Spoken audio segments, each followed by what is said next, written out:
This was a very excellent presentation. I want to commend Miss Lander and the student of the Convent High School, and to say to them I have taken note of the suggestion which they made to me. But I am very happy to be here this evening, and I want to especially recognize our mates, our dear President, Your Excellency Charles Savre and Mrs. Savre, and thanks for allowing us to use your auspicious facilities. Let me also recognize my cabinet colleagues present. Your Excellency Irwin Larrock, the Secretary General of the Caribbean Community.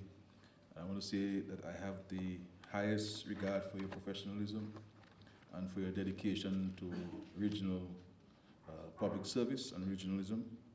And I've had the good occasion of working with you both in the national public service and the regional public service. And I must say that every head of government, head of state of CARICOM has the highest regard for you. And it always brings personal joy to me as a fellow Dominican that you were held in such high esteem among my colleague heads. I also want to recognize in the presence Your Excellencies and members of the Diplomatic Corps,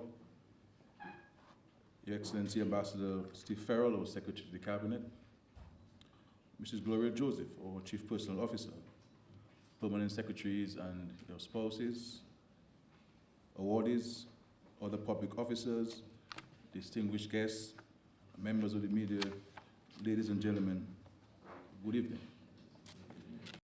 It is a pleasure for me as Minister with the responsibility for the public service to join you this evening at this awards and recognition ceremony, culminating a series of activities which commenced in June of this year, leading up to Public Service Day. From my recollection, the activities included a hike, sports day, two public lectures, a cause walk, and outreach activities. Let me take this opportunity to recognize the great efforts of the public service, led by the Establishment Personnel and Training Department, in organizing these events geared at encouraging greater camaraderie among public officers, engendering pride in the public service, and increasing public awareness of the role and work of the organization. The ongoing recognition of the work and contribution of public officers, retired as well as currently serving, is not only commendable, but necessary. As the public demands for new and improved services increase, public officers must provide those services in a transparent, timely, and efficient manner in order to ensure that the public service provides responsive and proactive approaches to stimulate and sustain economic growth and development. Therefore, I am particularly pleased to join with others this evening to congratulate the nominees and recipients of awards and to thank the retirees for their long and outstanding service to the state. And I see some of you are retired, but you look much younger than myself. The theme which was selected for this year's Public Service Day, Embracing the Challenge, Rethink, Rebuild, Transform, speaks to the numerous challenges which we face as a small island development state, particularly post-Tropical Storm Erika. The government recognizes that hard work and creativity of our public officers in the rebuilding and transforming of our communities to be more resilient. The work continues, so do the challenges. As we have seen just yesterday, the trough system, which created further damage to the roads in some of our communities, creating hazards to commuters. The threat is real, and we must be prepared as a small nation for the effects of climate change.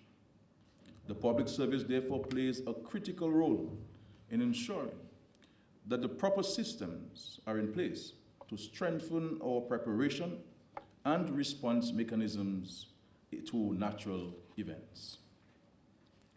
In this competitive global arena, our small size and vulnerabilities are no longer considered to be primary factors for preferential treatment, nor are they sufficient to cushion us from the harsh realities of globalization and trade liberalization.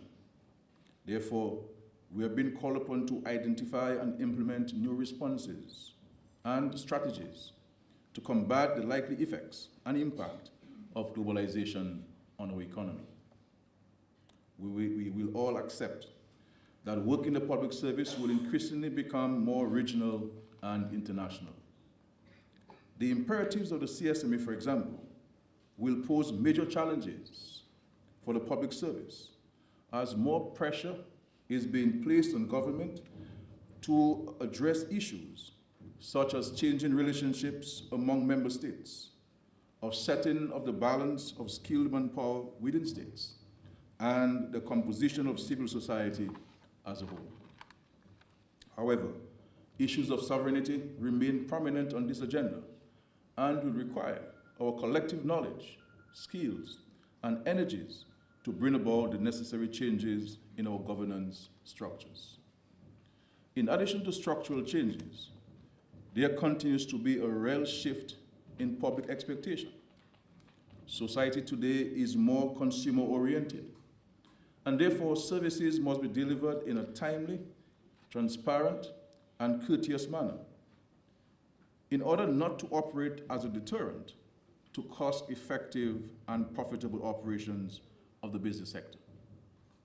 It would be remiss of me if I did not acknowledge that productivity, which deals with the variables of inputs and outputs, is dependent on a great extent on the capacity of the government to provide adequate resources to implement and sustain targeted programs and services. The public sector can boast of having the most qualified workforce and leads the way in new innovations and technologies. However, you will appreciate that there is need for higher levels of efficiency in the use of scarce resources and greater commitment and dedication of public officers to respond appropriately to the increased demand for service. The changing context and the sheer scale and complexity of work in government calls for greater collaboration, coherence, and teamwork among all sectors. And each sector's contribution can only be as good as its people. Government remains committed to its responsibilities to build and shape a strong economy on sound financial and economic decisions, understanding of the expectation of other partners and civil society, and more importantly, recognition of the connections and interrelations between government and its valued employees.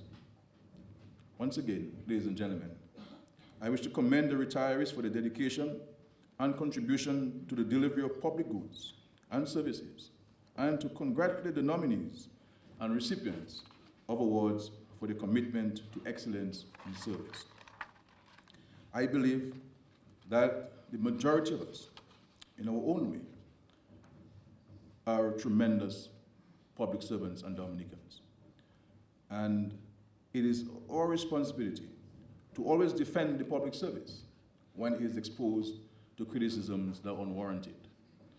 If we fail to do so, we are not showing due recognition and appreciation to all of you who work tirelessly, beyond the call of duty, beyond the 40 hours a week, sometimes based on the sacrifices of your families. And I'm so happy that the CPO and of course the public service and all of us are here tonight to say thank you to you, the retirees. May the good Lord continue to bless us as we work together to build a more prosperous and just Dominica. Let me also take this opportunity to wish everyone season's greetings as we look forward to a productive 2017. Thank you and God bless you.